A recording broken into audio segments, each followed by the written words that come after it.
What happens when the biggest store in America moves into the smallest towns in America? In the 1990s, Walmart promised lower prices and convenience, and delivered. But there was a cost. Local businesses collapsed, main streets went dark, and entire economies unraveled. Yet somehow, Walmart remains the country's most beloved retailer. How did it pull that off? Today, we uncover the hidden impact of Walmart's small-town invasion and why we keep going back, even when it hurts our own communities. In the early 1990s, much of rural America was quietly stable. Small towns across the Midwest and South still operated on the same economic engine they had for generations. Locally owned stores, family-run garages, corner pharmacies. These were places where everyone knew the butcher, the mechanic, the grocer by name. The economy wasn't flashy, but it worked. People shopped locally, not out of nostalgia, but because there were no other options, and because their neighbors owned the shops. For many of these communities, the pace was slow, but the livelihoods were dependable. Then, something massive began to move across the country, promising progress, savings, and transformation. It arrived in a big blue box. Main Street was more than a cluster of storefronts. It was the economic heart of small-town life. A grocery store, a hardware shop, a diner, a pharmacy. These weren't just businesses. They were part of the town's identity. Money spent in town stayed in town. The local grocer used that income to hire kids from the high school, who then spent their paychecks at the diner next door. This is what economists call the local multiplier effect, and it worked. Every dollar circulated, supported jobs, and sustained a community. Main Street wasn't just convenient, it was personal, familiar, and interconnected. But it was also vulnerable. And when a national retail chain arrived, it didn't just bring new competition, it rewrote the rules. Walmart saw something most other retailers overlooked. Rural towns were retail deserts, starved for variety and low prices. Most chains ignored them, considering them too small, too spread out. Walmart did the opposite. It targeted them, with precision. Their strategy was simple: find towns without big box competition, buy cheap land on the outskirts, and offer everything under one roof, at unbeatable prices. Sam Walton once said, "Give the customer what they want, and they'll come back." That principle guided Walmart's small-town conquest. They didn't just show up, they were invited, welcomed. And once they arrived, everything started to change. For many towns, the opening of a Walmart was like the circus coming to town. If the circus handed out jobs and toothpaste, families flocked to the grand openings, kids stared in awe at endless toy aisles, seniors appreciated the pharmacy discounts, local papers ran headlines like "Progress Arrives" or "Walmart Brings Jobs and Savings." At first, the benefits were real. Hundreds of people were hired. Prices were lower across the board. You didn't have to drive to the next city to buy socks, light bulbs, or milk. Convenience reigned. In early interviews, residents called Walmart a lifesaver, especially in economically struggling areas. It felt like the future, and in a way, it was. Local officials didn't just tolerate Walmart, they rolled out the red carpet. Hoping to stimulate growth, town councils offered generous tax breaks, infrastructure support, and even direct subsidies. Land was rezoned, roads were widened. Some towns spent millions preparing for Walmart's arrival. Why? Because Walmart promised jobs. It promised a broader tax base for towns desperate to replace dwindling industries, mining, farming, manufacturing. Walmart looked like a modern solution. The company, meanwhile, leaned into its image as a job creator. They spoke the language of patriotism, community, and middle-class revival. It was an economic handshake, one that, on the surface, seemed like a win for everyone. But beneath that promise, the cost was quietly building. When Walmart first opened its doors in small towns across America, it was treated like a local holiday. People lined up outside in the early morning hours, balloons floated above the parking lot, local officials cut ribbons while marching bands played, newspapers ran glowing headlines, "Progress Arrives," or "New Jobs, Big Savings." For residents who had never seen a store with 30 checkout lanes or whole aisles dedicated to fishing gear, it felt like a new era. Local television captured interviews with smiling families marveling at the prices. "It's all right here," one woman said in a 1992 Arkansas news clip. And at first, it really was. Cheaper goods, full shelves, new jobs. The excitement was genuine, and so was the belief that this was a step forward. But within a few years, the tone began to shift. The small grocery stores that once served the community started closing. Bookshops, hardware stores, clothing boutiques, all unable to compete with Walmart's pricing and convenience, began to disappear. The change wasn't immediate. It crept in, storefront by storefront. Research from the Institute for Local Self-Reliance shows that within 2 years of Walmart's arrival, towns lost an average of 4 local businesses. Within 5 years, entire main streets had gone dark. Walmart wasn't just offering competition, it was monopolizing demand. And for many longtime shop owners, there was no way to survive in a world where shampoo costs 30% less down the road. Walmart didn't just drive out competition. In many places, it replaced everything. And then, in some towns, it left too. As the company adjusted its strategy in the 2000s, hundreds of small-town stores were quietly closed, deemed no longer profitable. What was left behind was worse than what came before. Vast, empty shells of commerce. No grocers, no pharmacies, no general stores. Just boarded-up windows and for-lease signs that stayed up for years. Economists call these areas retail deserts, places where residents now drive 40 miles for basic needs. But for the towns that had once bet their economic futures on Walmart, it was more than an inconvenience. It was the collapse of a local way of life, and nothing came in to replace it. From the outside, Walmart looked like a job machine, but inside, the story was more complicated. The company was known for low wages, minimal benefits, and strict policies against unionization. A 2004 report from the University of California found that Walmart employees earned significantly less than the average retail worker and were more likely to rely on public assistance. Compared to the family-owned businesses it replaced, which often offered flexibility, personal relationships, and community trust, Walmart felt impersonal. Workers became cogs in a giant system, measured by productivity per minute. The jobs came fast, but they weren't always sustainable. For many, Walmart offered employment, but not opportunity.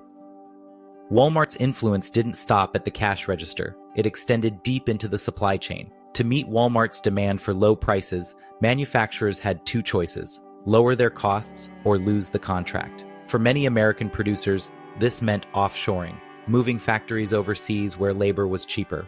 Rubbermaid, for instance, famously lost its place on Walmart shelves when it refused to lower prices below production cost. The ripple effect was enormous. Manufacturing jobs that had supported American families for decades began vanishing. Walmart wasn't just reshaping local retail, it was accelerating globalization. And the irony was painful. The same customers looking for low prices were, indirectly, watching their own jobs disappear. Walmart's entry into a town was usually a grand event. Its exit, quiet and devastating. When a store underperforms, the company doesn't wait. It shuts the doors and moves on, leaving behind massive buildings and economic vacuums. Take McKenzie, Tennessee. Walmart closed its store in 2016, and over 100 people lost their jobs overnight.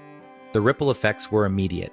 Nearby businesses that depended on Walmart's foot traffic saw revenues collapse. Evergreen Park, Illinois, faced a similar fate. After Walmart shut down its neighborhood market there in 2018, residents were left with no full-service grocery store in the area. These closures don't make national headlines, but for small towns, they're often the final blow in a long economic decline. When Walmart replaces your main street, it doesn't just change your shopping habits, it reshapes how a town sees itself. Locally owned businesses gave communities a sense of pride and uniqueness. People knew the shop owners by name. Streets had character. When those stores vanished and a big box retail format took over, the emotional landscape changed too. Residents spoke of feeling like they now lived in a parking lot suburb, a place defined not by its people, but by its convenience. Civic identity began to erode. With it went the sense that these towns were worth investing in or fighting for. What replaced it was transactional. Go to the store, get what you need, go home. The soul of the town? Left somewhere behind the automatic doors? The emotional toll is real, and so is the economic damage. Numerous studies have shown that Walmart's arrival often brings a net job loss, not a gain. The jobs created at Walmart typically pay less and offer fewer benefits than those eliminated in local businesses. A study by Loyola University Chicago found that in Chicago's West Side, Walmart's opening led to the closure of nearby retailers within just 2 years, with little overall job creation. Tax bases shrink as small businesses shutter. Local GDP declines because profits don't stay local. They're routed to corporate headquarters. What seems like growth on opening day often becomes long-term contraction. And once the data is in, the excitement looks more like a mirage than a miracle. The Walmart effect isn't just economic, it's cultural. Before, people might have paid a little more to support a neighbor's shop or valued personalized service over low prices. But Walmart didn't just offer discounts. It changed how people thought about value. Price became king. Convenience replaced connection. This mindset, that cheaper is always better, gradually eroded support for local businesses across America. Sociologists have called this the Walmartification of rural life, a shift toward national sameness, suburban aesthetics, and consumer-first thinking.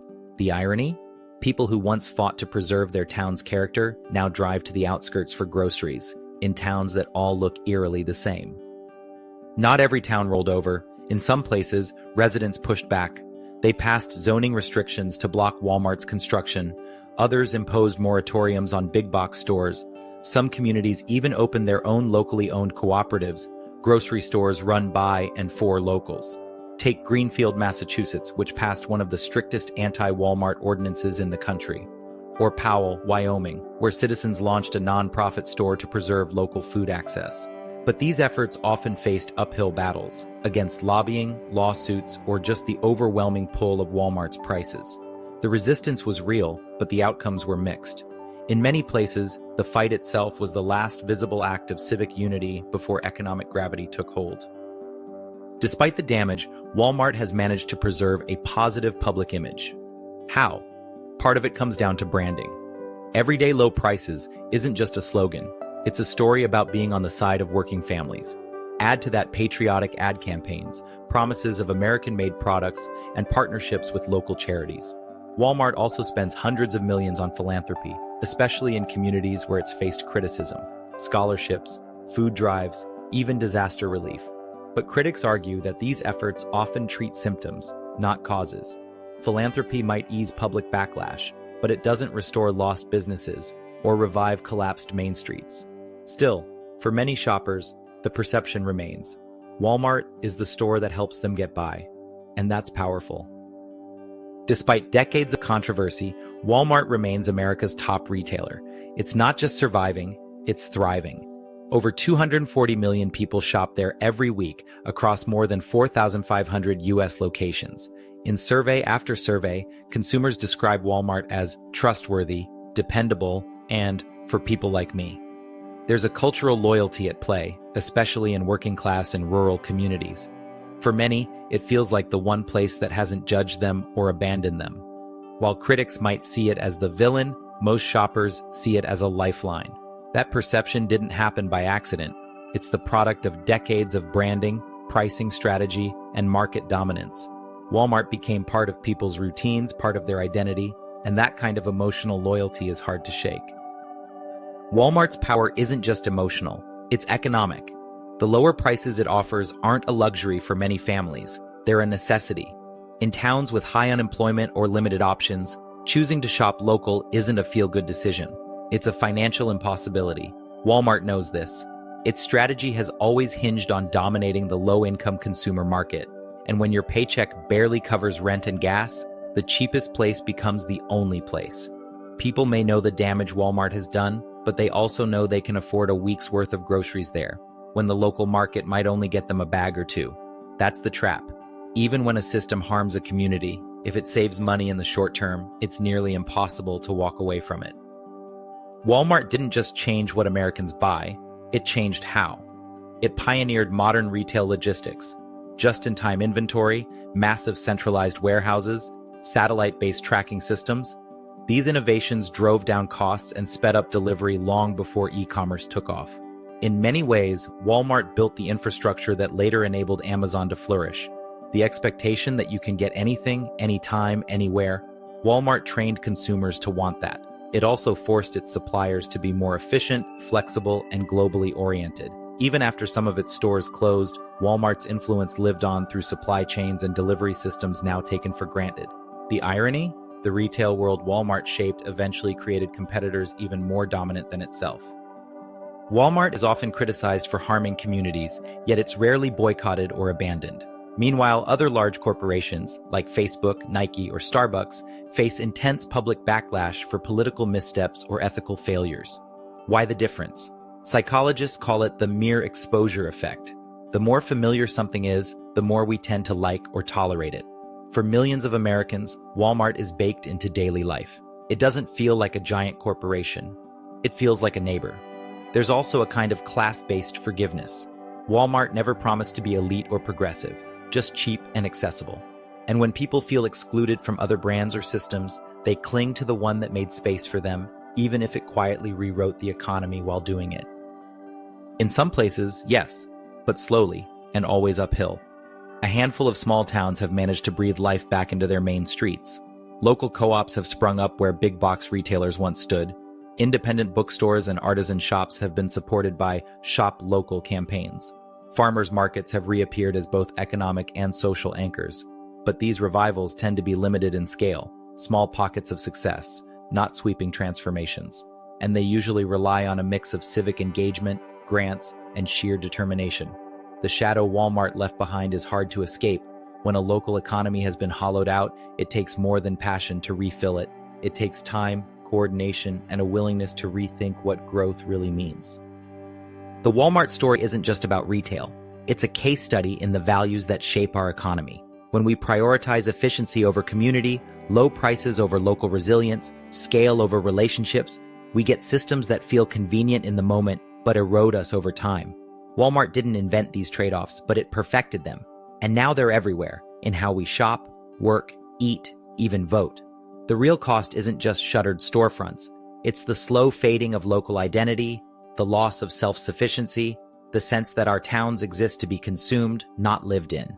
This still matters because the logic that made Walmart dominant is still steering the future. The question is, do we want to keep following it?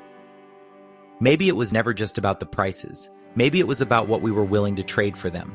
A little convenience here, a little savings there, until one day, the town doesn't feel like a town anymore. Walmart gave people what they thought they wanted and took away what they didn't realize they needed. Independence, identity, belonging. No one voted to lose their main street, but we did, one receipt at a time. And now, the next time you drive through a quiet town filled with shuttered storefronts and broken signs, remember, no empire lasts forever, but the choices that build them, or break them, always start with us. The story of Walmart isn't just about one company. It's about the choices we make, the systems we support, and what we're willing to lose in the name of convenience. If this made you think, if you've seen this happen in your own town or lived through the changes, I'd love to hear your thoughts. What did Walmart take from your community, and what did it give? Do you think small towns can truly recover once big box retail moves on? Scroll down and leave a comment. Let's talk about it. And if you want to keep exploring how business reshapes culture, hit subscribe, give this video a like, and stay tuned. We go beyond headlines, into the deeper stories that define how we live. Actually, if this kind of history fascinates you, you'll want to check out our last episode. It's about how Gillette convinced an entire generation of women to start shaving in 1915. Not because they needed to, because they were told to. It's a wild look at how advertising can rewrite social norms and bodies. Thanks for watching, and I'll see you there.